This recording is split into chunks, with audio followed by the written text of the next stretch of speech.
امریکہ سے تعلق رکھنے والے مشہور ریسٹورنٹ چین ٹیکساس روڈ ہاؤس کے بانی چیف ایگزیکٹو 65 سالہ کینٹ ٹیلر نے خودکشی کر لی۔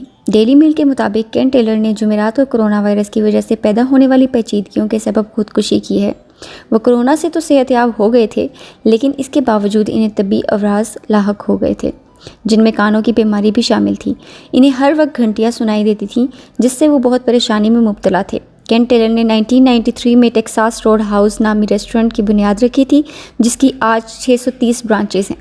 ٹیکساس روڈ ہاؤس کی برانچز امریکہ کے 49 ریاستوں اور دنیا کے 10 ملکوں میں پھیلی ہوئی ہیں۔ انہیں اپنی فیاضی کی وجہ سے بھی جانا جاتا تھا۔ انہوں نے گزشتہ دنوں کورونا کے خلاف لڑنے والے فرنٹ لائن ورکرز کے لیے $1 ملین کی عطیات دیے تھے۔ دی سن اخبار کے مطابق کینٹ ٹیلر کی دولت کا تخمینہ $600 ملین 93 ارب 60 کروڑ روپے لگایا گیا ہے۔ ہمارے اس چینل انفو رائڈر کو سبسکرائب کریں۔ ویڈیو اچھی لگی ہے تو لائک کر دیں، اگر سبسکرائب نہیں کیا تو سبسکرائب کر دیں۔ ملتے ہیں نیکسٹ ویڈیو میں۔